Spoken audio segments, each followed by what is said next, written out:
semua sekarang kesulitan banget gitu. Ramadan aja mas, tahun lalu itu titik terendah banyak pengurus panti ya. Sampai Mbak saya tuh ya biasanya 20 hari pertama penuh buka puasa semua. Buka puasa ada ini buka puasa. Sekarang buka puasa 5 doang. Ada anaknya Sabrina, aku sering ngobrol. Sering makan buah gak? Kenapa Kak Emang gitu? Gak apa-apa Kak Emang mana aja gitu. Terus kata dia, jarang banget Kak, ini aja kayaknya sebulan sekali. Emang sebulan sekali makan apa? Pisang yang kecil yang bayi. Aduh aku ini aku emosin. Gitu kayak nggak mungkin nggak sayang gitu loh mas. Iya. Jadi kayak kurangin lah mungkin berseuzon ke pengurus. Selamat datang di Rukun Podcast. Nah Kak Ima itu di Kapilar sekarang ya? Iya Kapilar Indonesia. Kapilar itu ngurusin tentang informasi panti. Ya pemetaan panti. Jadi yang terdekat pantinya apa, anaknya berapa, kebutuhannya apa. Jadi tepat sasaran lah gitu. Nah kan ada banyak nih informasi-informasi kayak saya sendiri aja ya. Sebenarnya kan nggak cukup banyak tahu nih informasi tentang panti. Betul. Nah apa sih yang bisa kita dengerin atau share dari Kak Ima? Yang pertama panti itu seberapa mungkin stigma masyarakat kali ya. Mungkin aku ini ya. Panti itu kan LKS. Ada beberapa hal yang mungkin orang perlu tahu gitu. Pertama panti itu bahasa buminya kita. Nah, aslinya tuh LKSA kan, Lembaga Kesejahteraan Sosial Anak. Panti ada yang mukim, ada yang non mukim. Mukim itu ada anak-anak di pantinya yang memang tinggal. Non mukim dia membina anak-anak di sekitar panti gitu. Apakah yang mukim lebih membutuhkan dari yang non mukim? Belum tentu, karena panti non mukim itu mas, anak-anak itu jauh lebih beragam kasusnya kali ya. Jadi misalnya ada yang tinggal sih tapi kayak sama orang tuanya, tapi orang tuanya nggak mau ngurus karena belum siap secara ekonomi ataupun emosional gitu. Terus ada anak-anak yang orang tuanya udah terlalu tua. Ada anak-anak yang divorce orang tuanya, jadi dia kayak nggak nyaman di ini ke panti aja gitu. Atau enggak orang tuanya sibuk, jadi biasanya jadi pembantu rumah tangga. Jadi seharian anaknya jadi dititipin ke panti, soalnya kalau enggak dia bisa jadi macam-macam kayak gitu. Pokoknya LKSA itu panti itu yang mukim ngurusnya anak dalam situ, dan di luar itu dia jadi tonggak juga buat lansia-lansia di sekitar situ, janda di sekitar situ, keluarga prasejahtera di sekitar situ. Jadi ketika kita ngomongin panti, it's not just about like a house with kayak anak-anak yatim di situ. Udah dia tuh jadi nafas bagi orang membutuhkan di sekitarnya. Nggak sedikit panti yang jadi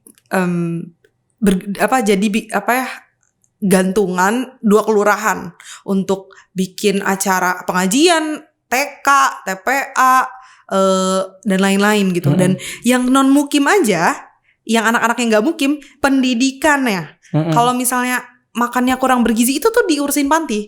Jadi setiap melihat panti, nggak ada panti yang nggak butuh, nggak mungkin nggak disalurin. Satu panti bisa bantu 100 orang di sekitarnya, bisa jadi tonggak gitu bagi 100 orang sekitarnya gitu. Jadi kayak kadang banyak banget yang suka nanya panti mana yang butuh gitu. Mungkin kadang ya lihat ya karena mungkin orang juga belum familiar, taunya yang butuh tuh yang kelihatan kasihan, yang gak punya makan gitu. Ya gak kayak gitu. Itu panti bagus-bagus tuh bangunannya. Nunggak biaya SPP. Apalagi pandemi yang pertama, pandemi itu 80% donaturnya turun. Terus sekarang zakat udah gak boleh bayar langsung ke panti, harus ke lembaga zakat gitu kan. Jadi semua sekarang kesulitan banget gitu. Ramadan aja mas, tahun lalu itu titik terendah banyak pengurus panti ya. Sampai Mbak saya tuh ya biasanya 20 hari pertama penuh buka puasa semua. Buka puasa ada ini buka puasa. Sekarang buka puasa 5 doang. Tahun lalu 5 doang.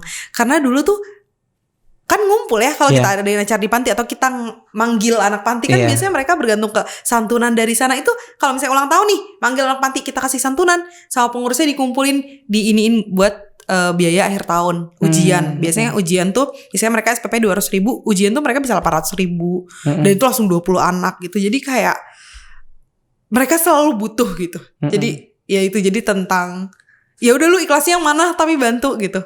Bantu panti tuh gitu, dan anak yatim tuh banyak yang butuh gitu sih. Itu sih Mas. Lucu ya. Panti tuh emang gak bisa-bisa kalau dibahas. Nah, panti kan dari cerita Kak Ima itu kan cukup turun ya secara finansial ya dari donatur-donatur. Itu selain itu pasti kan akan berdampak buruk. Betul. Maksudnya adik-adik tuh jadi banyak kebutuhan-kebutuhan yang tidak bisa terpenuhi gitu. Betul. Nah, sekarang ada langkah-langkah dari Kak Pilar nggak Kak? Ya, sekarang emang jadi gini. Mungkin ini informasi juga ya buat mungkin yang nonton juga. Dulu sebelum aku juga masuk di Kak Pilar, aku sering kayak mau ngasih bantuan ke panti tuh ngitung banget. Kayak kalau aku kasih uang nanti disalahgunain, ntar dipakai ini. Udah aku kasih makanan aja, aku kasih beras aja, aku kasih sembako aja. Ternyata waktu udah ke pantinya, yang mereka butuhin tuh banyak. Beras ada, lauknya nggak ada.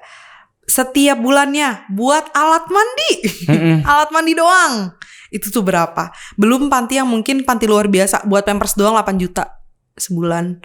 Kayak terus yang bocor-bocor listrik, Mas, itu emang hati-hati mulia ya orang yang bangun panti tuh siap gitu di awal. Setiap bulan saya harus ngeluarin segini buat 30 anak yang semua bergantung saya, kayak gitu. Nah, Kak Pilar sendiri sekarang berusaha untuk memenuhi itu gitu. Dalam artian kita bikin program yang berusaha memenuhi semuanya gitu. Yang pertama ya ada program Jumat Bergizi gitu. Dia ngasih makan 4 sehat 5 sempurna ke panti karena kita sadar panti itu seringnya, apalagi yang gak di Jabodetabek ya, makan sayur, daging tuh susah banget Mas. Daging tuh cuman di nasi kotak doang. Jadi 4 sehat 5 sempurna tuh udah ada susu, udah ada ini, udah ada ini, udah ada paketnya. Yang kedua ada namanya Panti Sehat. Panti Sehat tuh ngasih alat mandi, sanitizer atau yang kebersihan sama buah. Ya Allah, kita tuh makan buah gampang banget ya, tinggal beli gitu di rumah ada pagi gitu atau enggak malam. Mereka tuh makan buah cuman kalau ada di nasi kotak. Dan aku pernah wawancara panti di Gunung Kidul, namanya Rumah Yatim Kelor, mana tahu ada yang mau nyumbang. Aku nanya, ada anaknya Sabrina, aku sering ngobrol. Sering makan buah nggak? Kenapa Kak Emang gitu? Nggak apa-apa Kak Emang, mana aja gitu. Terus kata dia, jarang banget Kak, ini aja kayaknya sebulan sekali. Emang sebulan sekali makan apa? Pisang yang kecil, yang bayi. Coba satu nggak tahu satu atau enggak, cuman makan itu. Terus satu waktu itulah. Satu waktu itu dalam sebulan terakhir ini makannya. Wow, terus kamu paling pengen apa? Makan anggur. Aku nggak pernah makan anggur gitu. Kayak apa ya? Mereka sibuk memenuhi kebutuhan 3 kali sehari plus kebutuhan pendidikan setiap bulannya, sehingga untuk ekstra-ekstra yang kayak sederhana, apa ya, baju gitu ya, buah gitu, itu nggak kepikiran. Boro-boro pengurus panti pasti langsung ini prioritasnya ini gitu. Kayak alangkah menyenangkannya gitu kalau misalnya kita bisa ngasih buah atau misalnya kita ngasih tas gitu, sepatu gitu, sesuatu yang mereka tuh biasanya dapat lungsuran loh gitu. Itu sedih sih. Tuh terus kita juga kalau Ramadan ini ada, tapi ini belum buka, lagi on progress juga, kita buka di Kita Bisa baju lebaran yatim buat ya panti pelosok, terus penyaluran fidyah sama iftar gitu sih. Panti juga punya kebutuhan infrastruktur, panti juga punya kebutuhan kesehatan gitu sih. Tapi basically sih emang pangan dan pendidikan. Cuman seneng banget kalau mau ngasih yang ekstra, dan jangan emang ini tuh tentang keluasan ikhlas kita ya.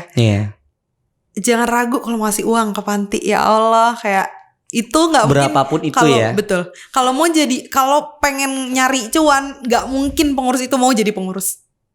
Nggak mungkin gitu. Kayak itu uang pasti mereka tahu prioritasnya akan kemana gitu. Mungkin jadi kayak jangan ragu buat ngasih uang gitu ke panti. Mereka tuh orang yang udah mengorbankan kehidupan pribadi dan rela bersusah-susah bukan untuk diri sendiri gitu. Hidupnya tuh penuh keajaiban dan penuh kesesakan ya. Kalau kata Ibu Bapak Panti tuh, kalau mau lihat keajaiban Kak, sering-sering datang ke panti. Lagi seret-seretnya datang, tapi emang harus kita harus berdarah-darah dulu, harus kayak gini dulu baru tuh Allah turunin, tapi tuh nikmat gitu. Ngeliatin anak-anak tiap hari senyum gitu-gitu, kayak macam-macam sih Mas. Macam-macam banget sih kalau ngomongin pengurus ya. Cuman itu sih. Jangan ragu sih ngasih uang. Karena kadang atau itu, apapun lah ya, nggak harus uang ya. Cuman aku ngomong kayak gini karena dulu aku tipe orang yang mikir-mikir, ini kalau gue kasih uang takutnya gini gitu. Tepat sasaran nggak ya gitu ya. Padahal enggak gitu. Cuman kalau mau ngasih barang apapun, wah pasti insya Allah akan senang banget lah gitu. Semoga, amin. Nah, Kak Ima, ada nggak sih program-program yang bisa untuk membantu teman-teman atau adik-adik yang di panti? Program kalau pribadi ya, kalau pribadi ya bisa banget. Misalnya kasih makan buka puasa. Tanya, Pak, hari Rabu udah ada yang ini belum? Biasanya kan soalnya udah di tag gitu ya harinya. Oh ada atau enggak? Mendingan hari Kamis aja gitu. Kasih baju lebaran, sendal, ya Allah, hal-hal kayak gitu Mas ya, itu secara pribadi bisa. Kalau misalnya kalau dari KPLR sendiri juga ada program-program dan mungkin nggak cuma KPLR ya, banyak ya ke panti manapun. Meskipun kita sangat menyarankan ke panti yang terdekat. Kita sangat menyarankan itu karena di sana kita membangun persaudaraan. Kalau lebih dekat kan kayak wah tetangga nih gitu kan. Jadi gak harus lewat KPLR sebenarnya. Cuman kalau di KPLR sendiri ada program fidyah, penyaluran fidyah, ada beli baju lebaran. Nah tapi alhamdulillah kita memang mengusahakan gitu sih Mas. Jadi beli baju lebaran pun pesan baju lebarannya ke panti yang jahit. Punya usaha jahit baju lebaran. Yang laki-lakinya juga ada panti yang punya usaha sablon.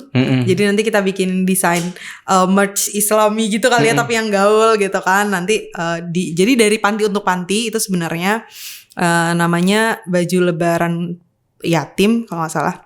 Terus yang satu lagi iftar untuk panti gitu. Cuman memang karena sekarang itu masa-masa kritis panti dalam artian awal tahun ya. Awal tahun tuh panti selalu uang awal tahun berkali-kali lipat dari SPP 20 anak gitu kan. Jadi akhirnya kita buka juga ini anak hebat. Kalau mau di kitabisa.com/anak hebat itu semua panti. Tunggakannya itu apalagi pandemi ya. Jadi kita juga buka di sana karena itu udah terdesak banget gitu.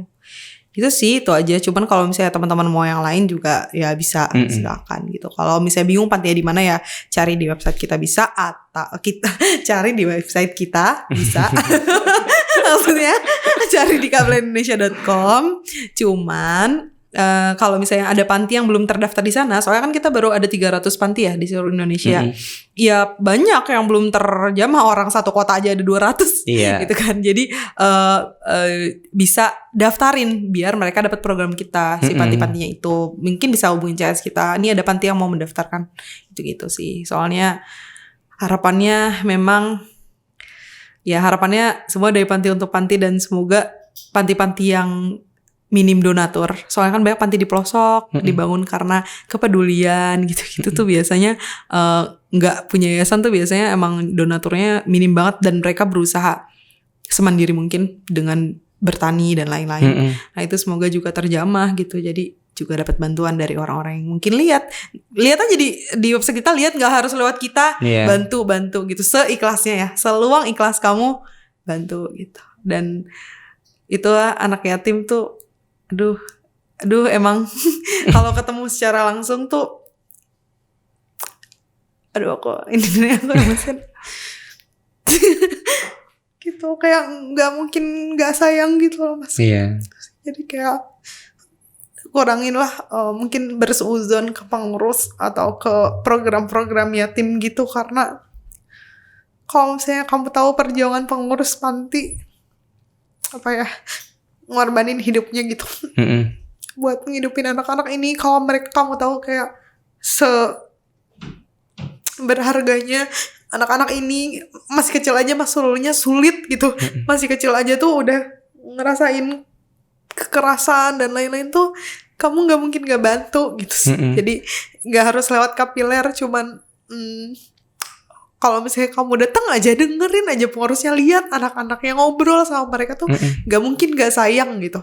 Nggak ada lah space kayak kadang-kadang tuh mungkin kalau ngelihat langit tuh kan lihat semua hal ya. Allah tuh di atas ngelihat kayak andai kamu tahu gitu, kamu tuh nggak mungkin punya space buat berburuk sangka, kamu tuh nggak mungkin punya space buat pelit, kamu tuh nggak mungkin punya space buat mikirin diri gitu. Andai kamu tahu gitu, ya kayak ya mungkin Allah menganugerahi aku ya pengetahuan tentang kehidupan mereka gitu. Cuman ya kalau misalnya teman-teman pengen punya experience-nya juga ya tanya pengurusnya. Tapi andai kalian tahu betapa panti itu sangat membutuhkan kita yang ada di sekitar mereka. Mereka selalu bergantung sama donatur gitu. Yang kita nggak mungkin sih nggak bantu, nggak mungkin pelit-pelit gitu sih. Aku emosional soalnya ya Allah. Gak apa-apa Kak. Ya Allah gitu deh, pokoknya mereka tuh orang-orang yang emang udah hidupnya tuh udah akhirat gitu, pengurus panti tuh gitu. Kak Imah kan orang yang terjun ke lapangan nih, ketemu sama adik-adik, sharing, berbagi ilmu. Nah mereka kan pasti nggak ketemu di satu tempat itu kan, pasti mereka dari latar belakang yang berbeda. Itu macam-macam nggak sih Kak?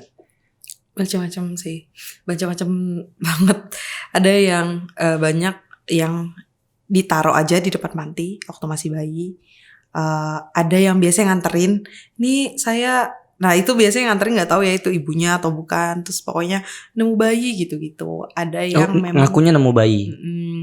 Ada yang memang korban kekerasan. Jadi warga nggak tega terus dilepas sama orang tuanya buat ditaruh di panti asuhan karena orang tuanya nggak kuat secara mental kali ya, belum siap jadi orang tua. Terus ada juga yang ditemuin dalam artian ada yang ditemuin di rumah kosong, anak. Ada yang ditemuin di waktu itu Down syndrome, terus ditemuin di pertigaan jalan kayak gitu, terus dibawa kayak gitu sih. Dan awalnya juga banyaknya pengurus panti itu bangun panti itu nggak sengaja. Maksudnya nggak sengaja dalam artian waktu itu ada panti di Depok, panti luar biasa, itu berawal dari dia pulang kantor ngelihat anak Down syndrome ngais-ngais tong sampah makan. Terus di situ dia mikir Allah ngelihat saya, Allah pengen lihat saya bantu atau enggak anak ini. Akhirnya sama dia dibawa ke rumah. Dia bilang siapa yang tahu ada orang tua anak ini langsung kasih tahu anaknya di rumah saya. Dia ngomong kayak gitu. Tapi malah setelah saat itu karena tahu dia ngurus anak Down syndrome, setiap ada orang nemu anak Down syndrome atau punya cacat mental dibawa ke sana gitu. Banyaknya awalnya dari kepedulian. Makanya aku kayak ya ada juga mungkin pengurus panti yang bangun panti itu kayak awalnya dia cuma peduli doang gitu. Jadinya kayak ya dibantu kayak gitu sih. Macam-macam sih Mas anak-anaknya. Ya punya trauma yang beda-beda juga. Makanya mungkin ada yang kasar atau gimana gitu-gitu sih. Cuman sebenarnya kan bukan tentang anak-anak itu ya, cuman tentang kita saat tahu kita apa yang kita lakukan gitu sih. Macam-macam sih Mas. Kasarnya tuh gimana? Maksudnya Kasarnya tuh traumanya tuh apa? kalau trauma itu ada yang biasanya trauma itu aku pernah dengarnya dari yang ini ya, kayak punya keterbelakangan mental cacat mental ya. Jadi dia tuh dulu sering waktu kecilnya sering diejek karena cacatnya dia sama warga sekitar, seolah-olah kayak sampah masyarakat. Jadi dia kayak takut kalau ada orang, kan orang suka lempar apa, mukul apa gitu. Jadi begitu masuk tuh ada 6 bulan observasi keseharian dia karena dia takut banget gitu. Ada yang pas datang tuh dia gini kayak gini ke bawah gitu, nunduk kayak karena takut gitu. Jadi nggak biasa duduk tegak. Emang trauma ya. Trauma. Jadi emang kalau panti luar biasa itu memang punya masa-masa di mana dia diobservasi terus dilurusin dulu kebiasaan traumatisnya gitu. Kayak gitu. Kalau panti-panti yang lain ya enggak, cuman memang anak-anaknya dibangun lewat keseharian. Makanya banyak panti berbasis pesantren karena emang agama itu salah satu yang bikin anak itu cepat untuk balik ke fitrahnya lagi gitu. Soalnya pas masuk kita nggak tahu backgroundnya dia kayak gimana kan. Gitu. Kayak banyak yang ngaji, ngafalin Quran karena fitrahnya kan di situ. Jadi mereka ntar gampang tuh balik lagi gitu sih. Ya, tapi memang ketika dia masuk panti tuh ada treatment khusus ya. Tergantung latar belakang dia apa. Kalau panti luar biasa ya. Kalau panti lain ya mungkin ngikut aja ke keseharian biasanya gitu. Langsung ikut kegiatan sehari-hari dengan teman-teman. Iya, kayak gitu. Mereka tuh pernah nggak sih nanya tentang kok kenapa saya di sini gitu, terus kok saya nggak bisa kayak orang teman-teman saya yang lain gitu, yang kebetulan di luar dari panti. Kalau aku ya, kalau anak-anak remaja sih ya. Kalau SD mungkin aku belum pernah ngobrol deep kayak gitu, nggak tega. Cuman kalau misalnya SMP tuh itu hebatnya ya. Aku nih kalau aku tanya, kan aku juga kita ada program namanya beasiswa anak hebat. Jadi anak panti dibiayain, kita jadi kakak asuh yang membiayai mereka secara finansial setiap bulan, bayarin SPP gitu. Nah, aku nanya-nanya nih ke anak-anak hebat ini, dan Masya Allah anak panti tuh justru itu mereka punya masa lalu yang kayak gitu tuh, mereka bahkan kayak cita-cita kamu pengen jadi apa? Aku pengen jadi ayah yang baik. Kamu pengen jadi apa? Aku pengen jadi koki. Dia suka masak, dia masuk jurusan Tata Boga SMK. Aku pengen jadi koki biar nanti aku sedekah makanan. Gitu. Dulu yang bangun Kapiler juga orang yang di panti. Makanya dia tahu betapa butuhnya dia sama bantuan itu, dan ketika besar dia ingin memberikan bantuan yang dulu dia butuhkan gitu. Dan Allah, mimpi mereka tuh, Mas, saya pengen jadi dokter Kak, biar orang-orang di kolong jembatan yang cacat-cacat bisa saya sembuhin. Kayak gitu Kak, saya pengen jadi dosen biar ngasih ilmu ke banyak orang, biar mereka lebih pinter. Kok udah nggak mikir kayak kita kan besar pengen kaya, pengen karirnya anak panti tuh karena mereka tahu bantuan yang diberikan meskipun sesekali itu tuh berarti banget buat mereka, sehingga mimpi mereka itu biar kata mereka kerja, mereka jadi orang yang dermawan. Tuh maksudnya nggak kuliah lah, nggak yang karir yang gimana lah, biar kata mereka kerja doang nih di bengkel, mereka jadi orang yang dermawan, dan itu hebat banget. Alhamdulillah ya, dan terima kasih banyak banget sharingnya terkait bagaimana kita bisa berbagi, kemudian keadaan ada ternyata di sisi lain ya, sisi lain kehidupan kita yang penuh dengan drama dan banyak masalah ini gitu, patut kita syukuri yang pertama. Yang kedua, ada adik-adik kita yang ternyata sangat membutuhkan, dan kita masa sih nggak bisa membantu sesama gitu. Dan kita memang kan kalau lihat dari cerita Kak Ima kan, kita lahir untuk membantu orang lain ya. Terima kasih Kak Ima. Wassalamualaikum warahmatullahi wabarakatuh.